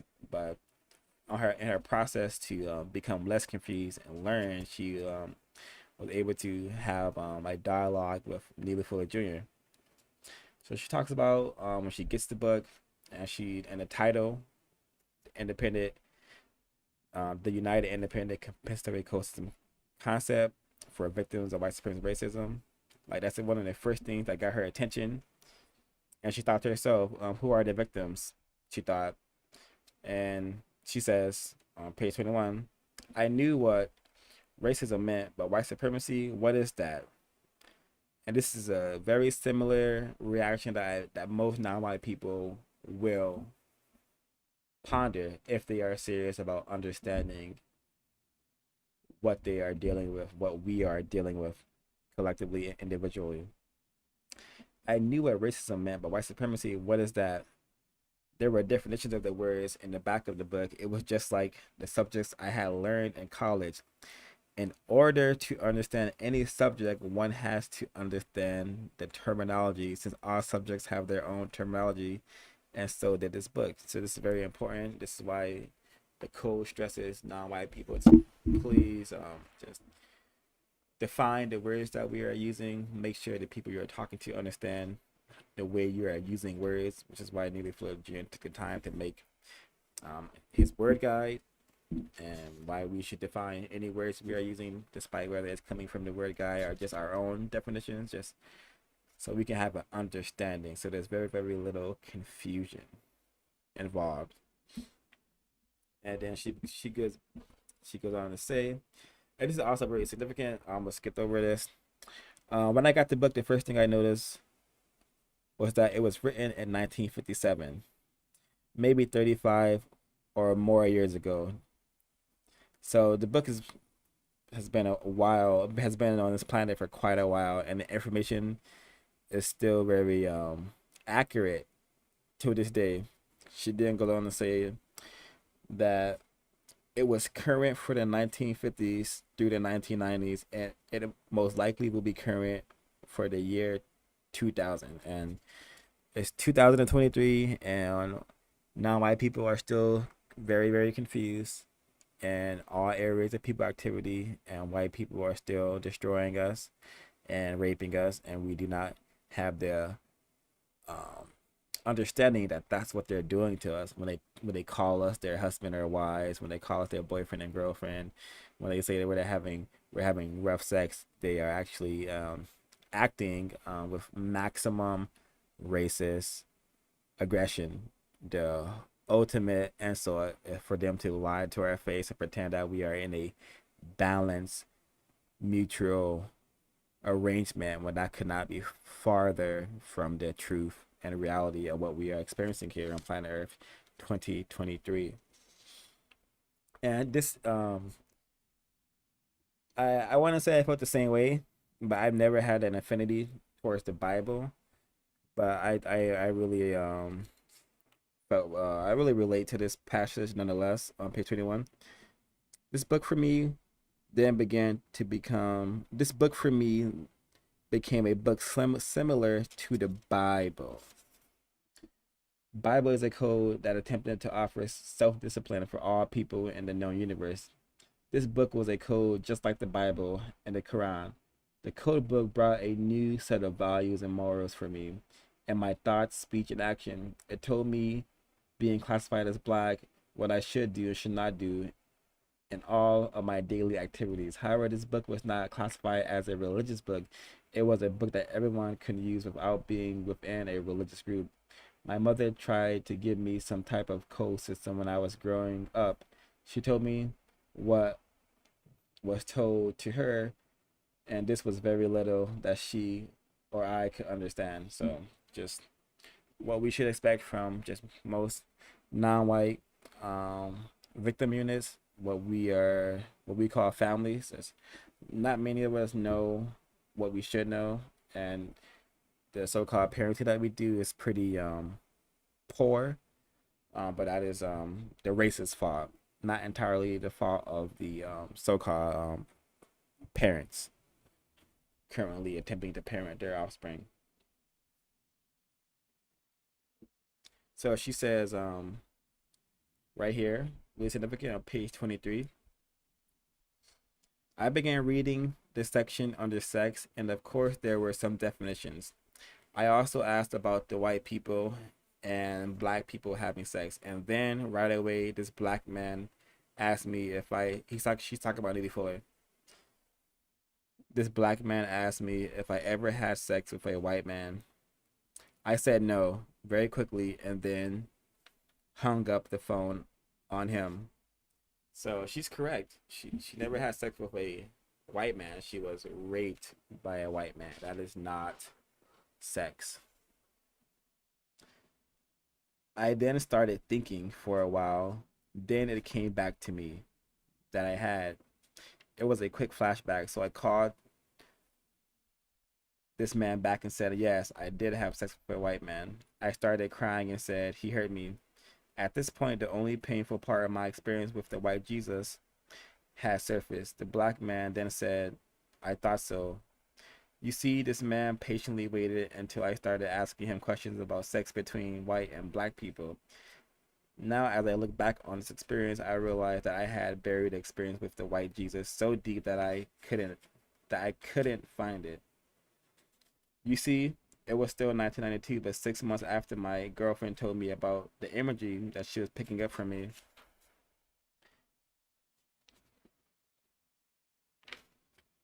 As I continued reading the code book, I did notice how it placed labels on everything that happened to me. It had a label for the white man who I had sex with. It also had a label for the things he did to me and the things he said to me before and after everything the sexual activity was over. There was a label for the way he acted towards me. The code placed labels on everything. I was able to identify and better describe what happened to me with the help from the code. So this is just how thorough Neely Fuller was when writing the code book. Just she's able to now understand what she experienced, and what she can call these things. On page 24, where I was previously reading from, but jumping down a bit, she says, the code does not refer to black women and men as such. Instead, it uses the words black males and females. The code says, in comparison to white people, black people are childlike people. And this is why maybe 2023, you get so much slack for using these terms correctly. Black males and black females. You the way you some of us will get offended and say I'm a man or I'm a woman. Or even white people would ask you, well, why don't you say man or woman? It's because I refuse to lie to myself or others about what you all meaning white people have done to this planet and the people who occupy this planet. So use correct terminology. Understand that there's no such thing as a black man or woman. She continues. The white Jesus was labeled a racist, and although I was 24 years old, I was mentally a girl. I was primitive, pitiful. I was a primitive, pitiful black female, and this white man took advantage of my lack of knowledge and understanding of what his true objective was. Remember earlier, she recounted on how the way the white man looked at her, he knew that she looked innocent. Innocent meaning, wow, this girl does not have a clue about what we white boys, about what we white men be doing to you black people in the bedroom. So I'm going to show you better than I can tell you, because if I tell you, you'll probably be a little less confused and won't let me rape you. But continuing, this is how white people choose their victims. Who are they going to take to the bedroom? They know which one of us are confused and totally oblivious to their behavior patterns and how dangerous they are, how deceptive they are. So they know which ones to choose and capture and defile and the bedroom. At that time, I did not understand at that time I did not understand what was happening to me, nor could I identify it. All I knew was that the sex with the white man was hurtful. I'm not a woman when compared to white women, but neither are any black females. The things the white man said to me were labeled as deceit. One of the most important things I remember was the way he entered my body. I said that it was gentle, but once he got inside, he went on like a wild man. Now, this is very important for victims of white supremacy racism to remember and understand. Very important. This is why there's 3 items associated with maximum racist aggression. One being deceit, and one being the actual sexual intercourse. Now, this is very important for victims of racism, white supremacy to remember and understand. When I got up in the morning, he was nice to me again. So the white man was saying one thing and doing something different. He was, in fact, misleading me, and the code caused this deceit. And this also produces a large amount of confusion in our brain computers. So don't need to read that. So as you can see, this book is I would urge everyone to definitely get their copy of this book as well, because this is very, very insightful on what goes on in the bedroom between black females and white men. Very, very tragic. So it says here, page 36. After interviewing and listening to several black females, the pain associated with my experience with the white Jesus finally resurfaced. This time, it wasn't a quick flashback. All the details of that experience came pouring into my mind. I became very angry, and I again wanted to do something to get him back for this, but I did not know where he was or his name. It happened so long ago that I felt there was nothing I could do. However, by this time, I was ready to put the experience into some kind of perspective. And it was the code that helped me to do this. I realized that the white man, was practicing racism against me through the use of sex. I could not talk about my experience with a white man because it was a painful one, and I had pushed it so far back into my mind, but my brain seemed to be releasing painful events in chronological order. It was a code that helped me to relive this painful experience, and with the help from the code, I learned that I was truly raped by a white man. You see, I clearly understood this because the code gave definitions of what a rape is. As a matter of fact, the code gave me 10 definitions of rape. Only 6 will be given because these 6 best describe what happened to me. And from my research, these 6 best describe what is happening to other black females who engage in sex with white men. So I'm going to go ahead and read these definitions. Rape. Number 1, sexual intercourse with a person by deliberately taking advantage of his or her lack of knowledge and understanding of truth, justice, and their correctness. 2, causing a person to dislocate by using unjust force and threats of death, discomfort, or deprivation. 3, sexual intercourse as a result of bribery. 4, sexual intercourse with a person through the use of deceit, violence, and or threat of violence. 5, anti-sexual acts by a person with a person of the same sex and or with a dog, cow, animal, sheep, etc. 6, sexual intercourse between a white person and non-white person under social and material conditions dominated by white supremacy. And she then goes on and give the definition of rape by the Webster Dictionary, which is just sex with a woman by a man without her consent and chiefly by deception or force. So very different definitions. I think Neely Fuller Jr definitions are way more thorough and applicable to our current reality of planet Earth. So this book only is about her at the beginning. This book is about her interviewing a number of black females and how there's one correlating factor. These black females have been raped by white men, and it is through deceit, and the kind of sex that is being done in these bedrooms is what Reneathia Tate calls experimental sex involving urine, feces, sometimes animals. Just really depraved things are going on in these bedrooms, and it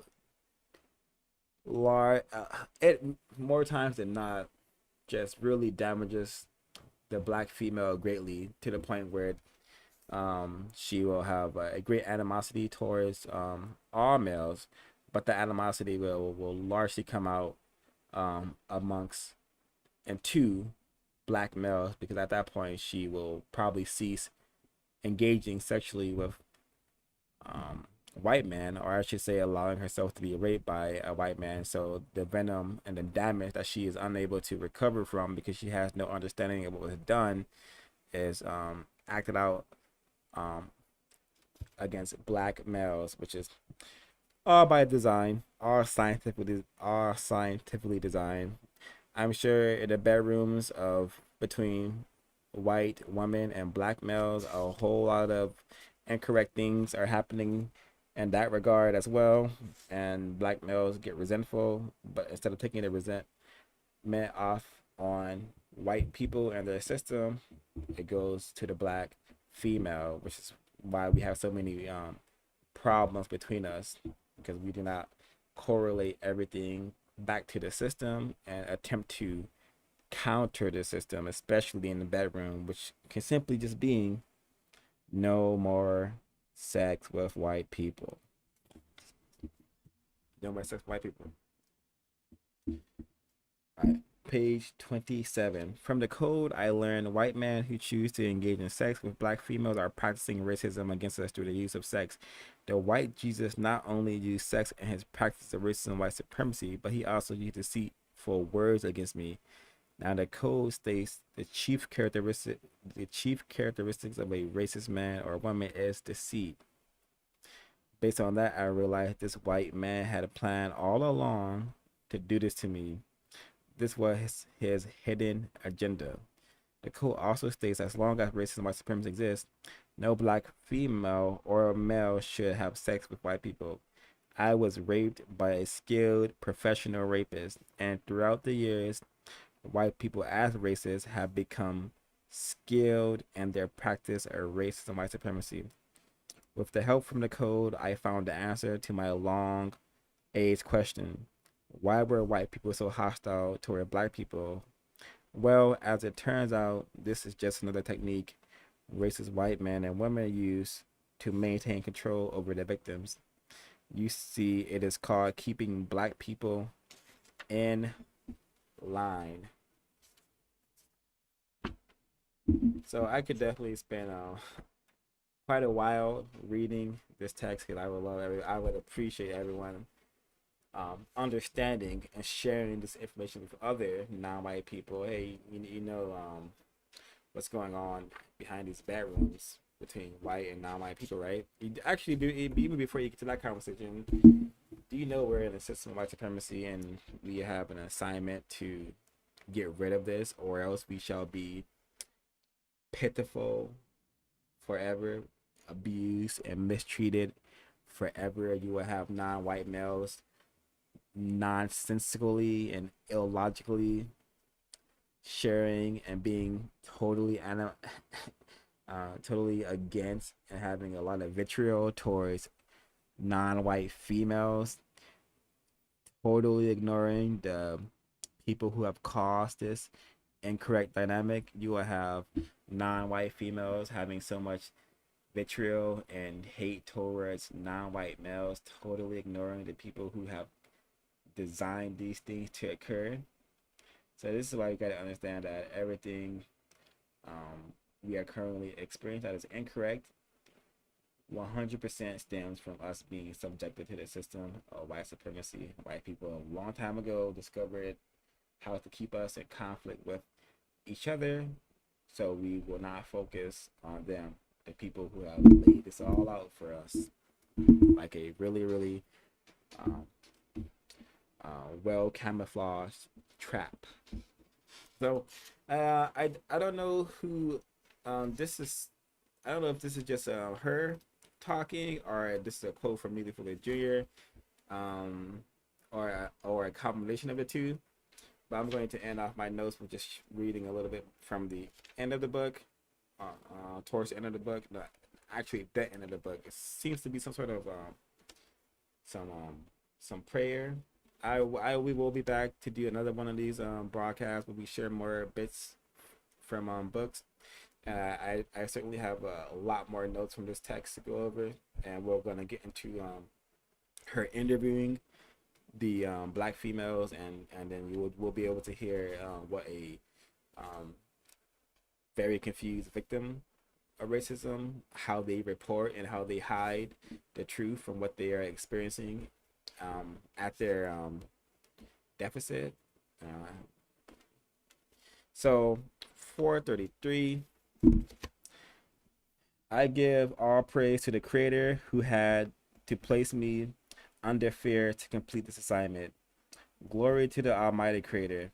Now search for the racist white man and woman. Many of them are right next to you in your bedrooms. They must be identified and exposed. You see, the worst thing that white people have ever done to black people is engage in sex acts against us. This is the worst thing that was done to black people, more so than killing a black person.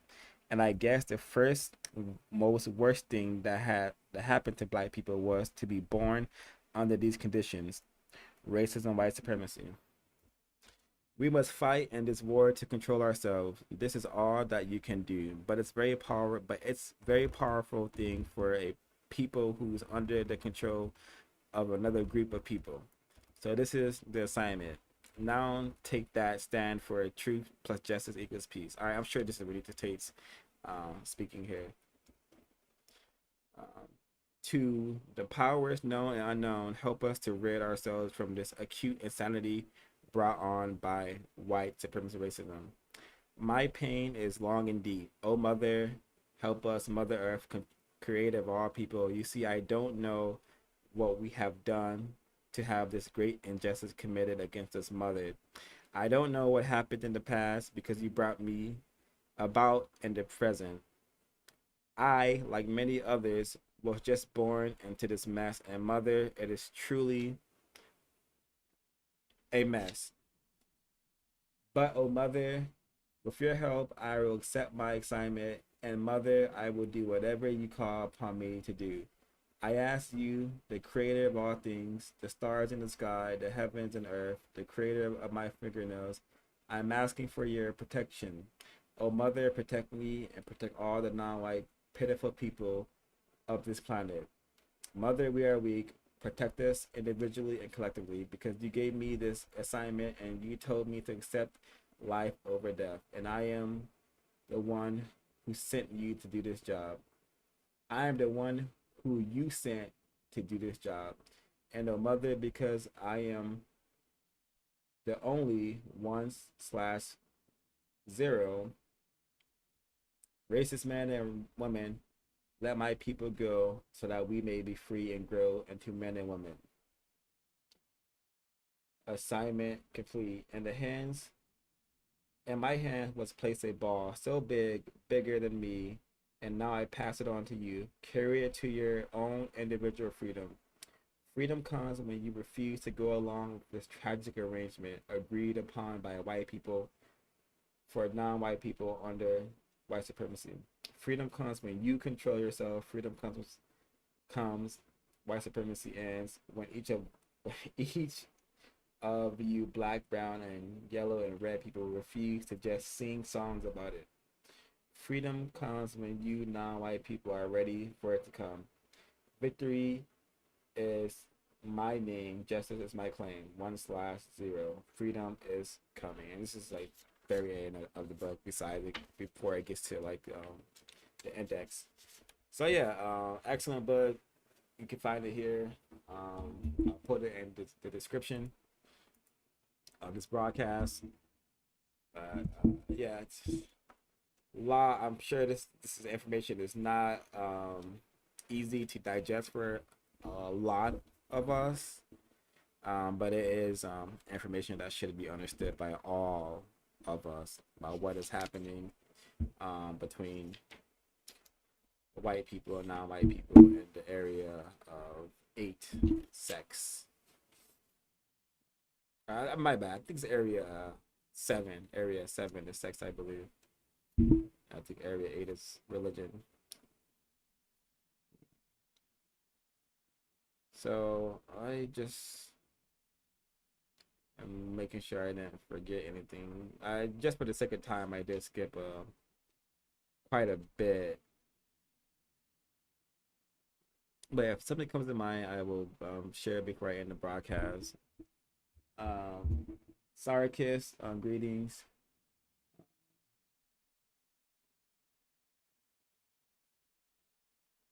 Yeah, still learning.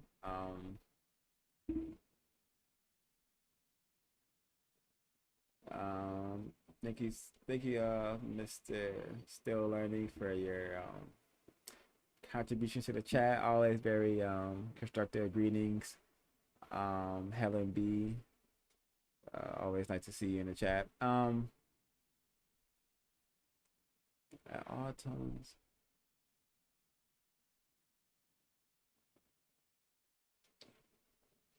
Yes, still learning. The so-called hood or black crime, wage disparities, all this is the reality of us being subjected to the system of white supremacy. There's no problem on this planet that does not involve a white man or a white woman some way down the line. That is just it's asinine to think that non-white people are the cause of any worldwide problems, let alone the so-called high crime rates amongst us and so-called hood, which is just an area that white people love to exist in that manner that we know as the hood. So yeah, this the context of his book, just the how she has set this book up. She has given like all the white men a different name. And she has given the black females a different name as well for confidentiality. And I'm just going to because I think it's very interesting. And if you go to the website, you can read some of like some snippets from the book. But this interview and like these interviews were from quite a while ago, almost 30 years ago, over 30 years ago, actually, for some of them. But still very, very similar to stuff you could go on TikTok and hear black people complaining about because they're not doing anything to counter it. That's a complaint. We're not attempting to counter it and solve that problem. But yeah, the name she has given to the race soldiers, rapists, white terrorists, white supremacists are Mr. Nervous, Mr. Hostile, Mr. Deadly, Mr. Fun, Mr. Liberal, Mr. Con, Mr. Nice. Because she also has interviewed, I probably didn't say that, but she also interviewed a white man. Oh, why do you want to have sex with me? You know, she did it very covertly, and directly in some cases. So hugely constructive book. This is why it's very hard to find. This information is not supposed to be spread amongst slaves, prisoners of war, non-white people. They do not want us to know this sort of information, let alone broadcast it and share it with each other and act on it. No more sex with white people. Mr. Nice, and she has sections involving the black females. Poor little girl, she's so confused. Miss Do Anything, the baby girl, Miss Pay Me, Miss Fantasy, Miss Black Nationalist, Miss Pitiful, Miss Nasty, Miss Guilty. And she has another section involving interviewing the white men, rapists, psychopaths, sociopaths, terrorists, white supremacists, Mr. New, Mr. Clean, Mr. Fit, Mr. Ass, Mr. Experiment, Mr. Boyle, and then the final section. Actually, not the final section, but chapter 5, Miss Conscious, Miss Fairy Tale, and this nickname right here just reminds me of one of my important notes that she mentions in the beginning of the book. We are taught absurd lies. We are taught to exist in a fantasy where everything is about how hard you work, and then you could go live in La La Land, you know, find your soulmate, find your husband or wife, and everything's going to be smooth sailing once you work hard and get a nice job and a nice partner. This is a fantasy. The system of white supremacy racism that currently exists and has existed for quite a while is a hell. It is not something we should attempt to get comfortable in. We should get comfortable being uncomfortable while speaking the truth, countering this evilness that has become very normal to us. It's normal for non-white people to die, to suffer, to have their resources stolen. This is normal to us now. That is insane. That is very, very incorrect. We should begin to care more about what's occurring on this planet and not distract ourselves with nonsense, thinking we're going to just thinking as long as it's not us in the Congo, as long as it's not my family suffering, that I'm good. one non-white person suffering incorrectly, one non-white person perishing unjustly should make all of us very, very angry and motivate us to solve this problem. That is how we, that's, I would suggest that's how we begin to think. That's where we put our will and focus on. But the material nonsense that we allow to distract us from the truth is very, very tragic. We are living in a deranged fairy tale, but that is not entirely our fault. The racists have made us very delusional and very confused. That instead of seeing the blood and guts being spilled everywhere, we see smiling faces and glamored up people. And racists are very smart. We have to get somewhat smart like them to focus and solve this problem. And they don't do it by jumping up and down, glamming themselves up, or acquiring a bunch of nonsense. They did it with lots of thinking and using their will to achieve their goals. And their goals seem to be to dominate us. So our goal needs to be to come from under their domination. And Neely Fuller has suggested a system of justice by guaranteeing no one is mistreated and the people who need help receive constructive help. If any victim has a better solution, then by all means share it and act on it. But we must change our behavior immediately, our thinking immediately. All right, continue on with the nickname she's given: Miss Survival, Miss Anti-Sex, Miss Temporary, Miss Property, Miss Hyde, and another interview from it's like from a rapist, Mr. Love Pain. And she has a number of other sections that will cover like the black and female dilemma. But yeah, we're definitely gonna tackle this book again. May do a full study on it. But yeah, I'm going to see if anyone from the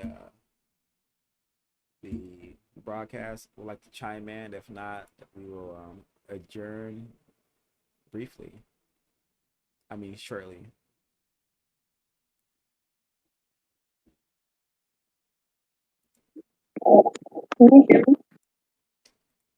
I can. Okay, I was just gonna say that I think this book is like a really good example of someone experiencing like mistreatment, rape, and using that to gain knowledge, understand the system, and do extensive research to produce this book, which I think, I don't know, a lot of people could take that as an example of, utilizing or picking something that is of interest to you or that has affected you within the system and doing a lot of research and gaining knowledge about it to help other non-white people. So I think that is a very informative text and also just a very, it's just a correct way to go about understanding why you've been mistreated. That's what I wanted to say.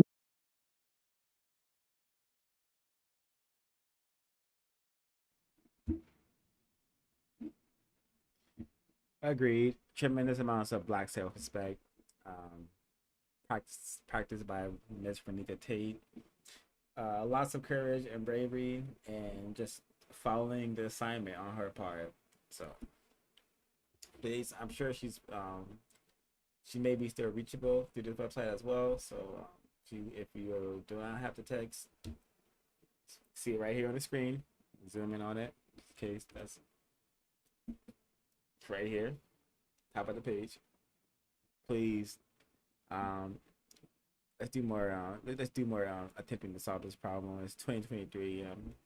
Should not be 23,000 years from now, and we're still getting raped by these people. Still having bombs dropped on various dark countries, dark areas, and no such thing as a black country, non-white country in my era. But before I ramble on some more, thank everyone for their participation. A tremendous thanks to Less Confused, Helen B, Rate This Record, CRWS for just supporting the effort of CRWS, and myself.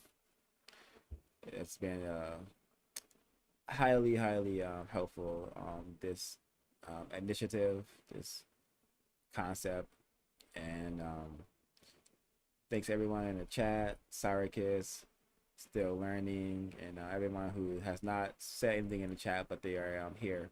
Appreciate it. I appreciate your viewership and audienceship. Share this information if you found it to be constructive. It is September 10th, 2023. We will try to do this on a weekly basis, preferably on Saturdays, but if something happens, then on Sundays or even Mondays. Oh yeah, thanks again. I'm gonna mute and play our outro clip.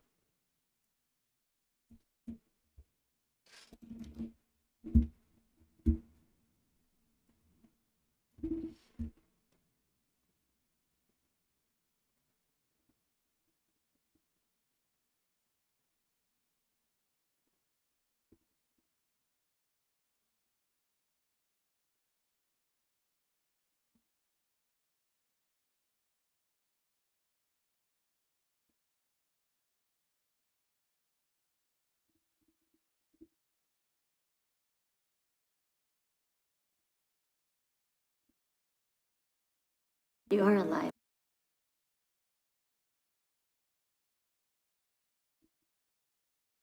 You are alive. No. I exist.